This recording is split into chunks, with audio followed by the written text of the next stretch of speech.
I remember a night in Zurich, sitting alone by a dimly lit window, flipping through Carl Jung's memories, dreams, reflections. Outside, snow fell like slow, wandering thoughts. In that quiet hour, I stumbled upon a line that shook me. The self is not only the center, but also the whole circumference, which embraces both conscious and unconscious life.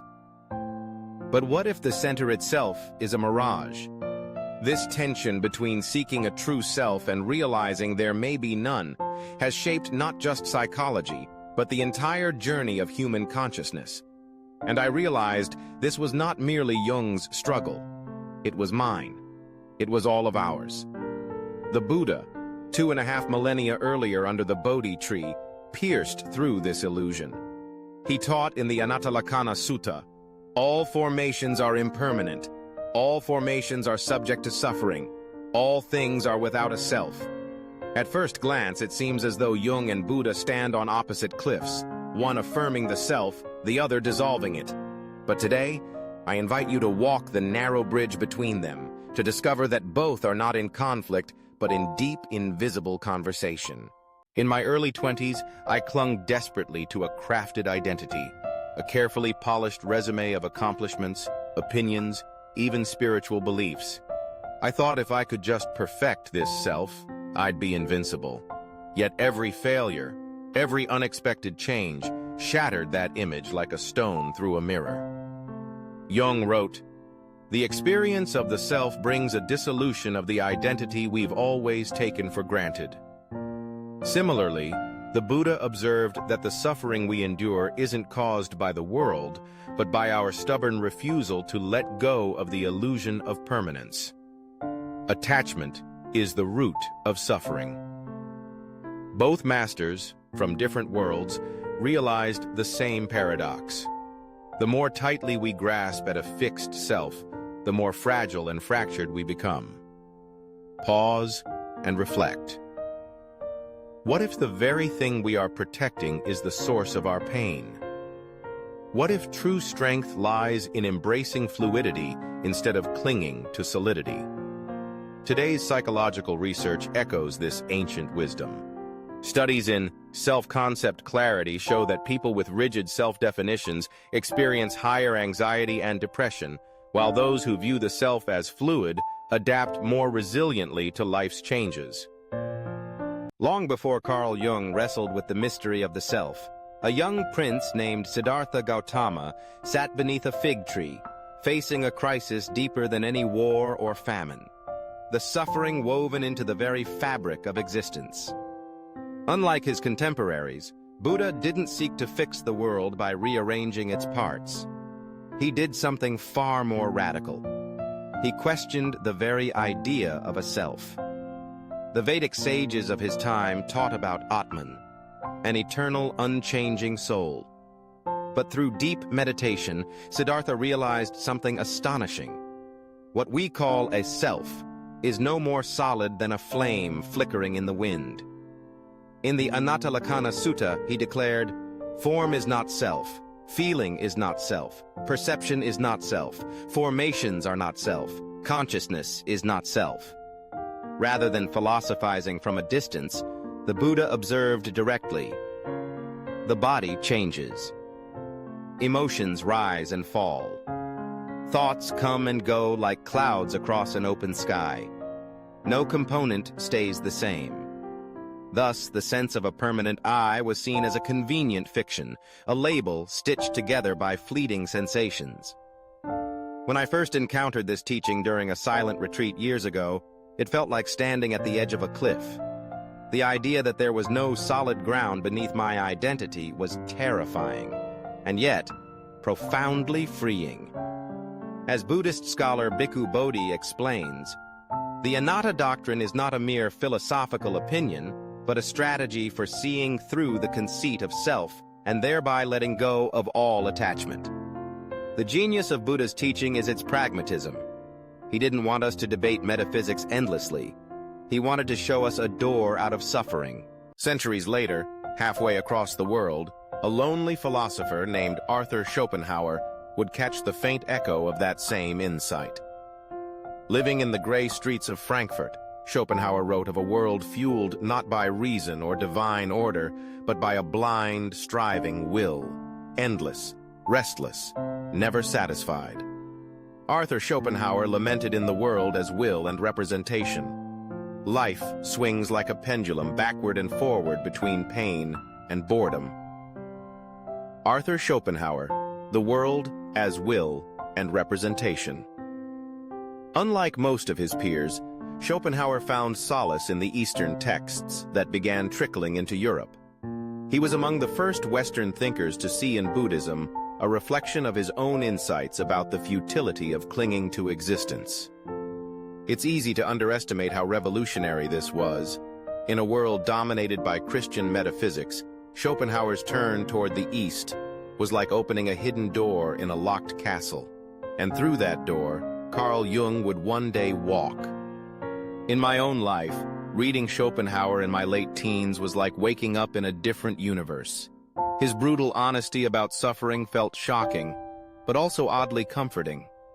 It was the first time a Western thinker didn't promise salvation through achievement or morality, but pointed directly to the structure of desire itself. And so, the seeds were planted. Buddha through experience, Schopenhauer through philosophy, Jung through psychology would all converge to challenge how we define who we are. When Carl Jung first met Richard Wilhelm in 1909, he wasn't just gaining access to ancient Eastern texts. He was standing at the threshold of a completely different way of being. Jung later wrote, "Wilhelm opened the way for me into the world of Chinese wisdom, a world that had been veiled until then." But Jung's fascination with the East was more than scholarly. He wasn't seeking academic knowledge. He was searching for something missing in the Western soul, a path beyond the relentless demands of ego and rationality. At this point in his life, Jung was undergoing an intense inner struggle. In the Red Book, he chronicles terrifying visions of the unconscious erupting into consciousness, dreams of blood, death, rebirth. This wasn't theoretical for Jung. It was raw survival. He wasn't studying Buddhism because it was fashionable. He was clinging to it because it mirrored the descent and healing he was undergoing within himself. Years later, he reflected, "The meeting of two personalities is like the contact of two chemical substances. If there is any reaction, both are transformed." Wilhelm's translations, especially the Taoist secret of the golden flower, catalyzed a profound reaction in Jung. He realized that what Buddha and Taoist sages described through meditation, he was encountering in his patients' dreams, visions, and crises. In my own experience during deep therapy work, I felt echoes of this transformation. Once, in a guided active imagination session, an image surfaced, a vast black ocean under a silver sky. There was no me, just witnessing. It was terrifying at first, like death. And yet, a strange peace followed, as if I had stepped outside of myself and seen existence from the inside out. Reading Jung's descriptions years later, I recognized the same territory. In very different worlds, facing very different crises, Buddha and Jung both arrived at the same critical threshold. Suffering is not a mistake, it's the gateway. For Siddhartha Gautama, the realization under the Bodhi tree was not about escaping suffering through pleasure or asceticism, but by seeing through the illusion of a separate self.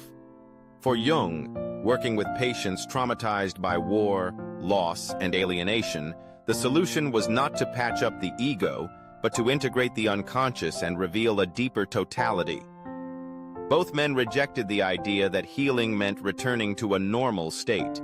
True healing meant transcendence, a fundamental reorientation of how reality itself was perceived. As the Buddha taught in the Dhammacakkappavattana Sutta, there is suffering, there is a cause for suffering, there is a cessation of suffering, and there is a path leading to that cessation. In his clinical observations, Jung echoed these thoughts. Until you make the unconscious conscious, it will direct your life, and you will call it fate. Both teachings point to the same profound truth. Suffering is not the end. It is the door we must willingly step through, into the unknown.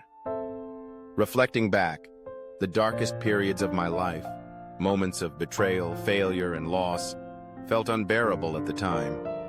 But each crack in my carefully constructed identity became an opening through which light entered. It was not a light that fixed things, but a light that revealed the deeper dance of existence, where no solid self needs to be defended, only experiences flowing like rivers to the sea. As Jung matured, his notion of the self grew beyond individual psychology. It became the symbol of totality, the union of conscious and unconscious, light and shadow, masculine and feminine, personal and universal. In Aeon, he described it this way: the self is not only the center, but the whole circumference which embraces both conscious and unconscious. It is the center of this totality. At first glance, this may seem the exact opposite of the Buddha's teaching of no self. How can both be true? The answer lies in understanding what self and no self actually point to. When Buddha dismantled the idea of a permanent self, he wasn't denying the lived experience of existence. He was freeing us from mistaking the flowing river for a frozen statue.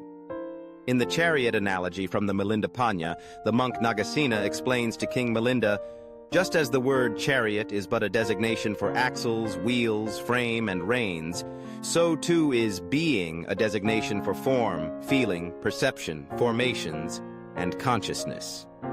Similarly, when Jung spoke of the self, he didn't mean the rigid ego identity.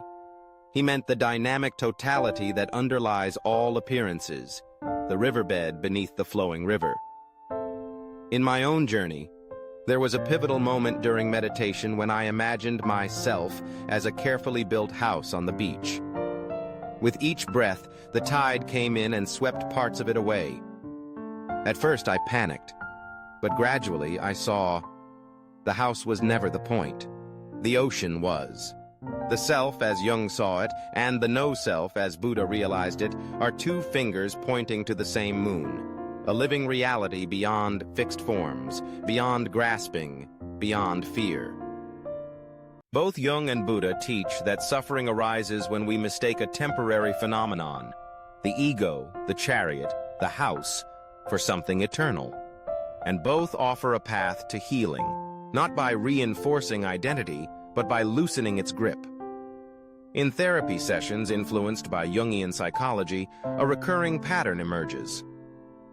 Patients come in desperate to fix, perfect, and strengthen their ego structures. But true breakthroughs happen not through building stronger walls, but through allowing collapse.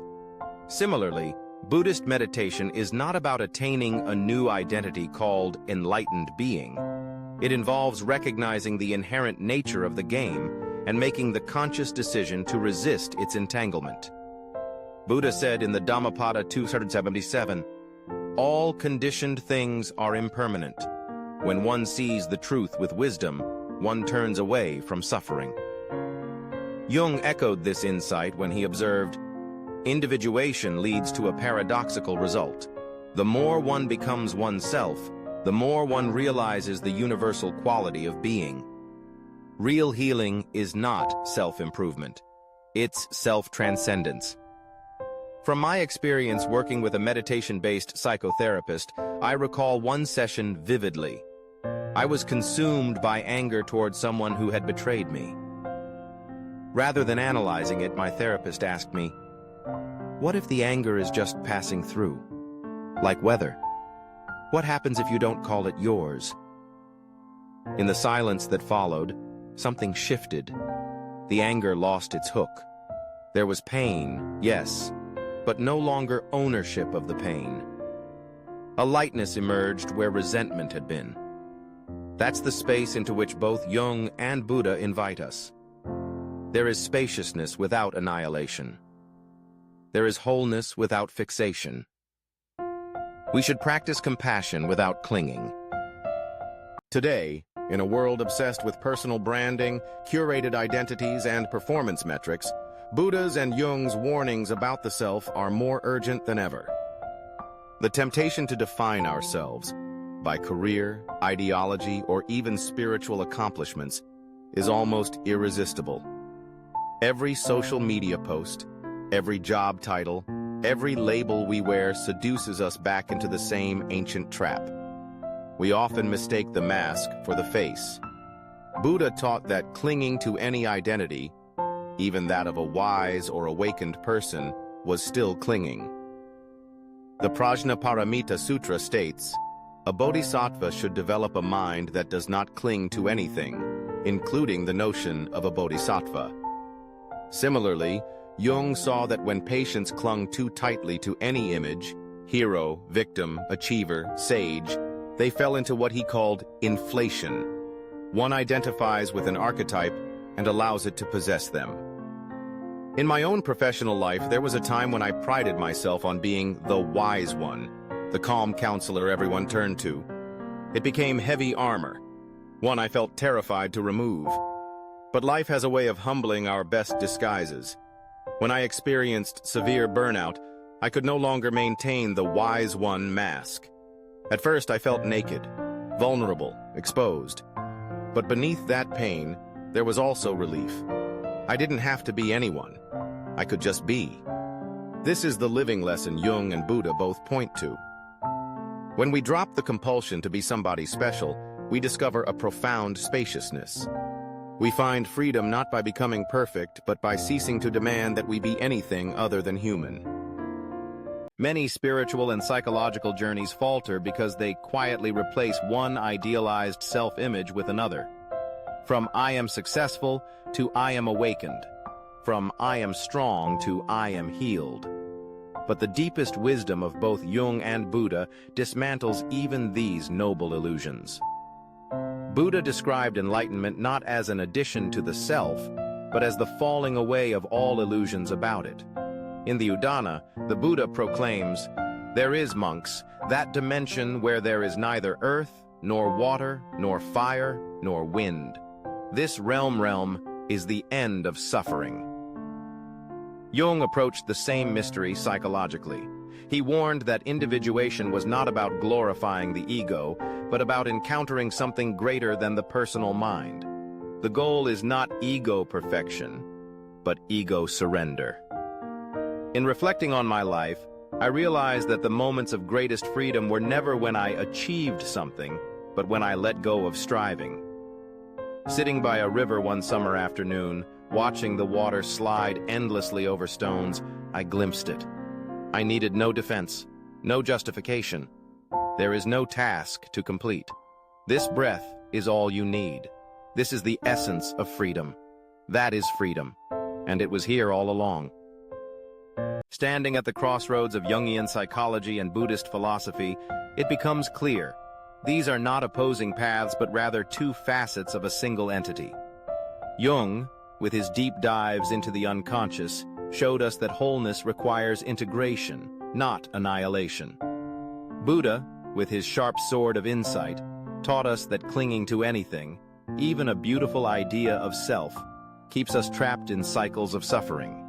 Together they reveal that real freedom arises when we stop fighting to fix the story of me and instead allow the deeper movement of life itself to carry us. The Tibetan Book of the Dead, a text that profoundly impacted Jung, states, "O nobly born, the nature of phenomena is non-dual, but each one arises according to the law of cause and effect." Jung reflected this insight in his late writings when he said, "The goal of Eastern religious practice is the shifting of the center of gravity from the ego to the self. When we loosen the rigid grip on who we think we are, two truths emerge. We are everything, part of the vast, interconnected web of being. We are nothing. No isolated, separate entity stands apart from the dance. It's not either or, it's both. And paradoxically, this bothness is where real wisdom is born. I've seen this in relationships too. When I stopped insisting on being the right one or the wounded one, genuine connection emerged. Without the armor of a fixed identity, I could meet others soul to soul, moment to moment. Jung offers the inner map. Buddha offers clear seeing. Together they offer a flight toward wholeness that neither could fully complete alone. And so, the real question isn't, who am I? The real question is, what lies beyond the story I keep telling myself about who I am? Both Jung and Buddha invite us to step off the well-worn path of self-construction and into the living, breathing mystery of existence itself. The goal is not to achieve perfection. The goal is not to surpass our humanity, but to be radically, vulnerably, gloriously awake within this flowing life. If these ideas resonate with you, and if you've ever glimpsed that quiet space behind the noise, you're already walking the path they illuminated. Share your reflections below. What personal narrative are you willing to explore, even if it's just a small one? And if you haven't yet, I invite you to join us. Subscribe, reflect, and walk this strange and beautiful journey together. Until next time, may your steps be light, your heart be open, and your mind be as vast as the sky.